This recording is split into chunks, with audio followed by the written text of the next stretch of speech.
Hello twin flames, welcome to my channel and welcome to a daily energy check. Today we're going to do an ancestor message. So for the oracle part of the reading, I'm going to be using the angels and ancestors deck. So we'll get a message from the ancestors who are here with us, who have joined us for this session, and then we'll continue with tarot with a regular spread, but we'll have that message in mind. The last question today is going to be messages in love, so we'll be using, I don't even know what they're called, the love oracle cards. So there will be messages, kind of guidance in love for each of the twin collectives, feminines and masculines. So definitely stick around for that. That will be guidance coming from the ancestors. All right, so let's get started. I'm going to start with a message for divine feminines watching. Hope everyone is doing great. Got some incense going on, which I think you can see in the corner there. And I didn't realize that it's gonna go on for, such an excessive amount. Let me see if I can do something about it. Maybe, hopefully, just a tad too much.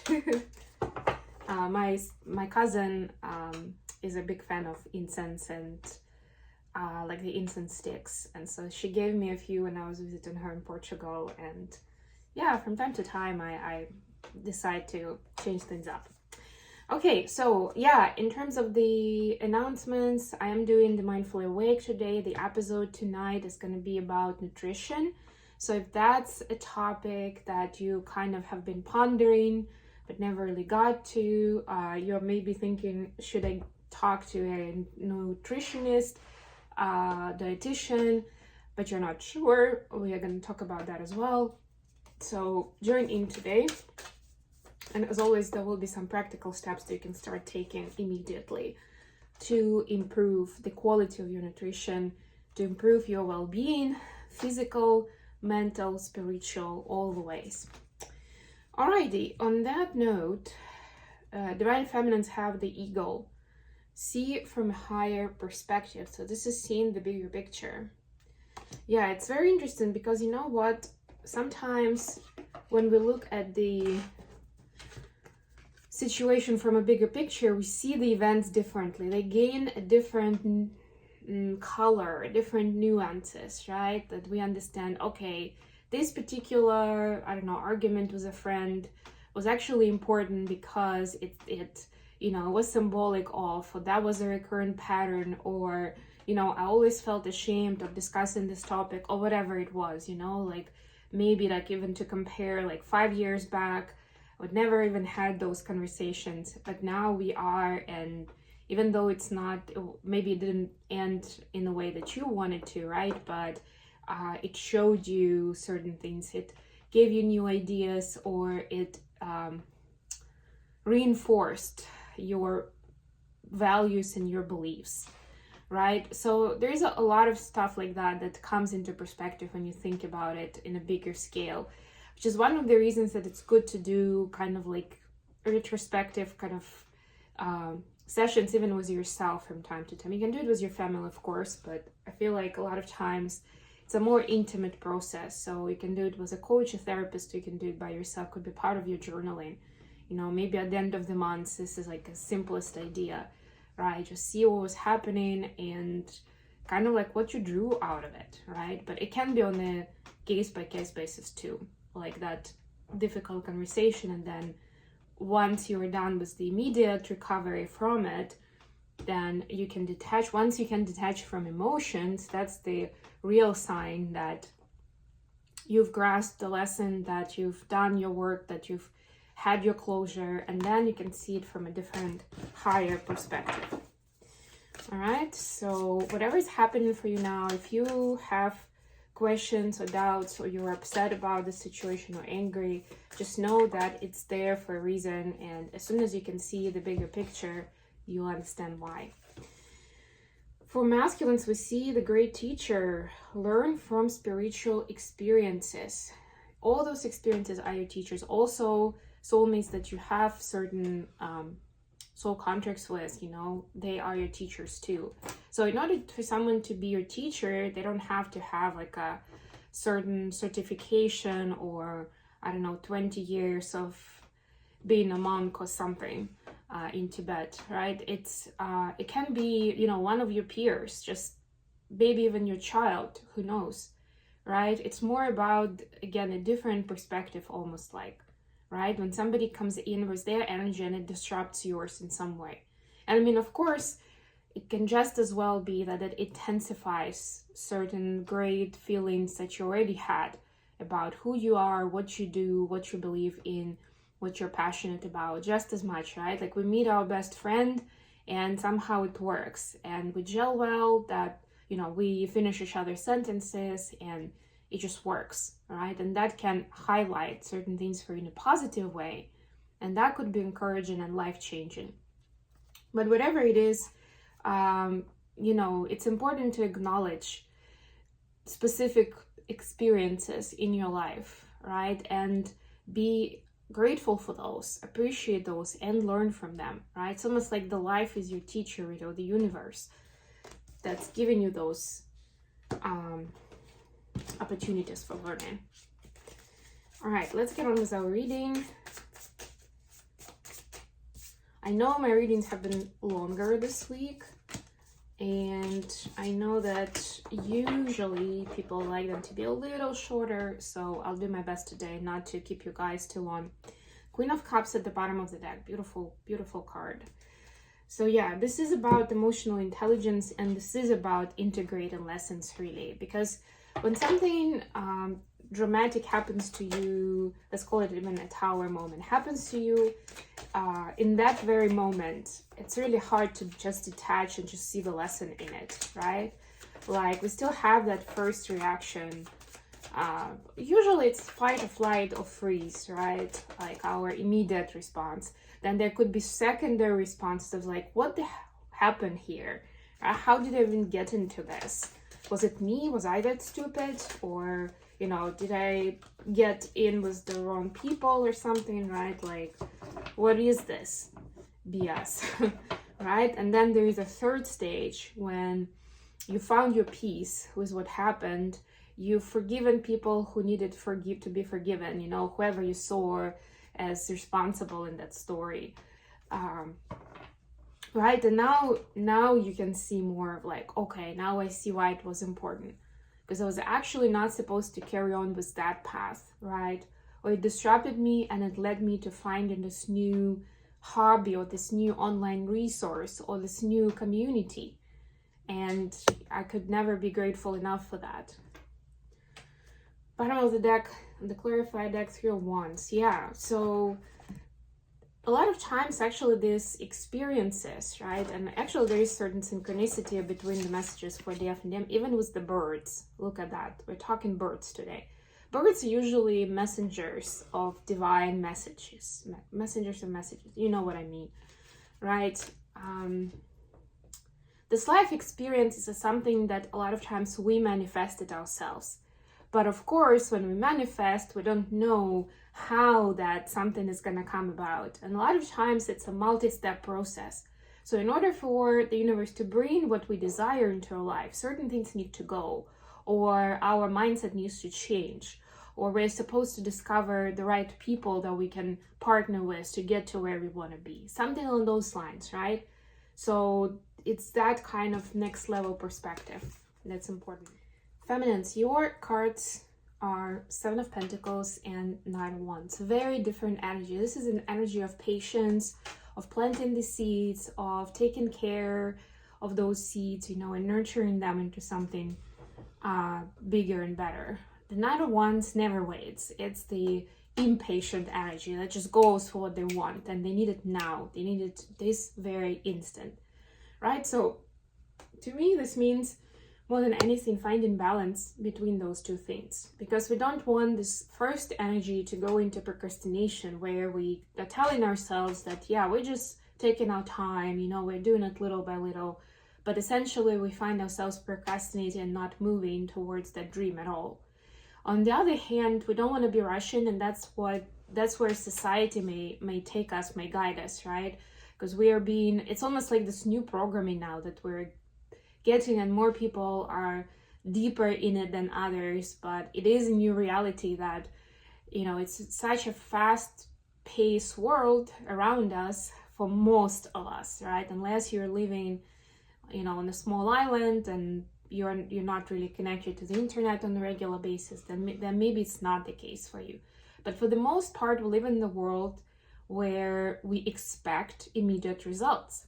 We want fast answers. We want that success to happen overnight, right? And when it doesn't happen, we're disappointed. So we kind of like, it can get us to be more aggressive that way, right? Or then go into guilt and shame more, because something must be wrong if I wasn't able to do that, I got it right, I don't know, maybe it's about your spiritual work and light work, right? Like, I'm capable, I did the steps, so why isn't it happening for me overnight, or, in a month or something, right? So it's important to kind of keep balance between the two energies. They're just as important, but we don't want them to go into the shadow mode, into the extreme. Masculines, you have Page of Pentacles clarified by 10 of Pentacles. Any 10 of Pentacles road starts with Page of Pentacles. Or you can say, what's that proverb? A 1,000-mile journey starts with a single step, right? So every single step counts. I'm actually now rereading the Atomic Habits book and by James Clear, which I highly recommend. It's one of those, books that I can recommend to anyone, literally anyone, and they will get into it. Of course you can resist it, you can push it away, but you can dismiss it. But it can be helpful for anyone, absolutely any person, no matter what you do in life, no matter what your goals are, right? It's a great book. It's very pragmatic. It, very structured. It explains things well, which is for me very important, especially when I'm looking at something from a teacher perspective. And yeah, the Atomic Habits, like changing that 1% a day, can make all the difference in the world. Small habits or atomic habits, the way that the book is calling them, they are of huge importance. And so I'm also hearing the message from masculines is that if you feel like you're taking steps that are too small, right, and you're not sure how that's going to get you where you want to be. But if you feel guided to make those changes, even if it's like, I don't know, the way you brush your teeth, maybe you've improved your technique, or you started eating more fruit every day, right? And you're like, how is that going to make me more successful in life? But it will impact, it's like, the way you do one thing, you do everything. Right? It matters. In the long run, it will show results. Maybe not as quick, but it will. So, and again, maybe your goal is become a millionaire. I don't know. But our life doesn't just consist of that. Money is energy. They still signify something. There's something behind it, right? It's a kind of a symbolic exchange of energy, right? So even if you're, working on your personal habits and kind of invest in that effort and time and maybe even money in yourself, and it's not obvious what the connection is, it's still a moving energy that's going to flow, that's going to change its state, that's going to attract more of this for you. So believe in it. Believe it. Additional question for today is the Wheel of Fortune, clarified by Ace of Wands, right? So how do we combine our personal passion with the divine plan? How do we make it a perfect companionship? So we don't disrupt the perfect plan of the divine, but we also put in our personal preferences and desires.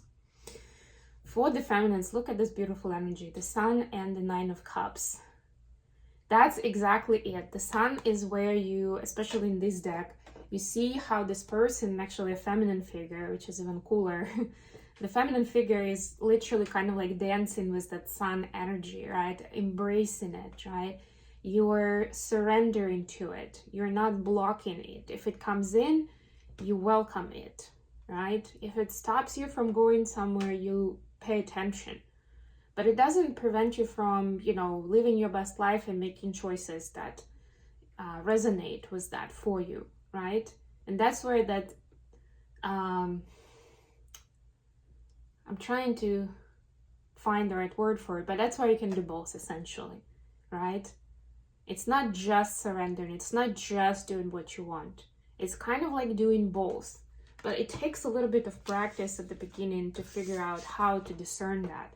How do I recognize that? Usually, if whatever you choose to do, whatever your passion is, it doesn't in any way disrupt the life of other people in a negative way, you know, then it's a green light, right? If it's something more serious that's kind of like questionable, or you're not sure about the time, it could be like a bigger thing that concerns more than just you personally, then you may want to do that quick checkup with your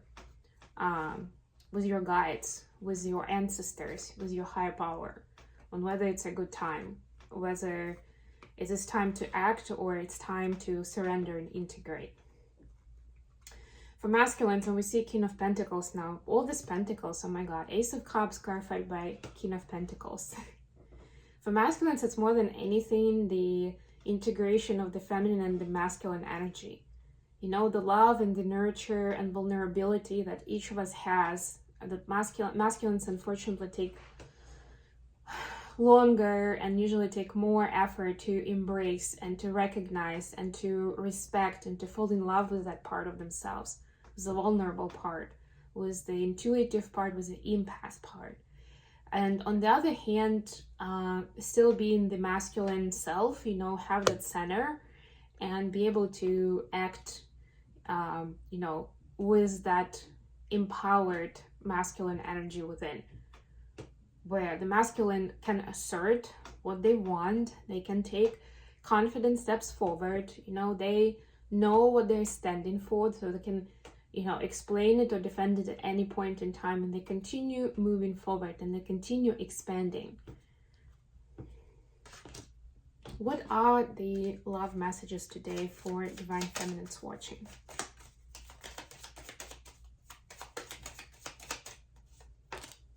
Abundance, look at that. Keep a positive mindset. Manifest exactly what you want. Bliss and gratitude. To me, this is like, look at this picture. Doesn't it remind you of this one that we just saw? And again, this is a reminder that this, like, the energy of abundance is like, it could be anything. Fill in the blanks. What does it mean for you? It can be love. It can be financial abundance. It can be abundance of energy, of time, of health, of your spiritual pursuits. Beautiful. But you, like, positive mindset is a little bit of a blank statement, I would say. But we just spoke about the mindset in more detail. So this is just a new angle on it, to how you can actually bring in anything that you desire, following those laws. For masculine, we see kisses. Oh, this is so sweet.